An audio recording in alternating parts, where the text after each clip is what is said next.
What's up, Stanleys? Welcome to the best family on all of YouTube. So, today I'm going to be doing my rewatch and analysis of Star Wars Yoda Communes with Qui Gon Jinn. Revenge of the Sith deleted scene. So, I think I've watched this a long time ago, and yeah, I just kind of forgotten about the scene, but I'm definitely really wanting to watch it since lately I've been listening to Qui Gon's soundtrack, The Phantom Menace, and it really brings me back to some of my most favorite moments in Star Wars and scenes, especially with the John Williams soundtrack playing. And I'm just a massive Star Wars fan overall as general, so without any further ado, let's get started. Polis Massa. Yoda. When I became one with the Force, I made a great discovery. The voice is very With my training, you will learn to merge with the Force at will. Your physical self will fade away, but you will still retain your consciousness. You will become more powerful than any Jedi could imagine. Excuse me, Master Yoda. Obi-Wan Kenobi has made contact. In your solitude on Tatooine, training I have for you. Training? An old friend has learned the path to immortality. One who has returned from the netherworld of the Force. Your old master. Qui Gon? How to commune with him, I will teach you. I really thought that scene was probably one of the best. It's unfinished and it's kind of raw, but I liked it. I loved it. It really showed the dynamic and relationship between Obi-Wan, Yoda, and Qui-Gon. This is what Star Wars should be, really showcasing the real relationship. No time for jokes, because in The Last Jedi, those jokes were just killing the seriousness of this movie. But this movie is enjoyable for kids too, especially when I was a kid.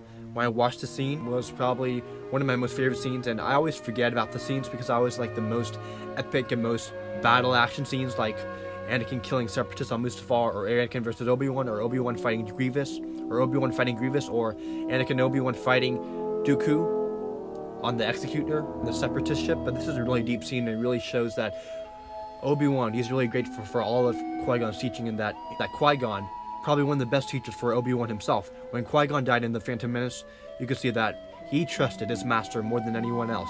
Obi-Wan was very doubtful in training the young apprentice of Anakin Skywalker as a youngling to knighthood, because Obi-Wan sensed much fear in young Skywalker, the fear that it's vulnerable to the dark side. This is probably one of the best scenes in Tenta IV. That's another throwback and is opening up to A New Hope, the film that all Star Wars fans know, because all Star Wars fans really should respect A New Hope, because all Star Wars fans really do respect A New Hope. A New Hope is not the best movie. I mean, it is the best movie in 1977, but at its time, it really revolutionized cinematic history and just the production of film. And having these hints to A New Hope, the most legendary film in history, it's really authentic to Star Wars. And music, it was sort of like a mix of Episode 1 and Episode 4 soundtrack, and it was just the perfect match. It was the perfect match, and it commemorated and really complemented their prequel trilogy and original trilogy, bringing a close and finalized conclusion to the prequel trilogy. This is what made Revenge of the Sith stand out itself, because this moment it was all about Anakin's fall. Now it's about the New Hope and how Obi-Wan can learn how to become one with the Force, and how Yoda can even learn from Qui-Gon, who's hundreds of years younger than Yoda himself, with Yoda having 10 times more experience than Qui-Gon, but still learning the ways of the Force as a Jedi Grandmaster. And if I had to rate the unfinished scene, I'd probably rate the unfinished scene just by what I saw, not in terms of production, but the quotes and the ambience and the type of voice accommodated, 9.5 out of 10, because it really seemed that Qui-Gon was brought back in a more powerful light than he had in The Phantom Menace. He was known as the non-typical Jedi and the Grey Jedi Force user, but it really showed that the Grey Jedi ways are the most superior and supreme, because the Jedi are too selfless, while the Sith will do anything, even breaking the common good, for their greater lust for power. And if I had to rate the very last scene, I would rate it a 10 out of 10.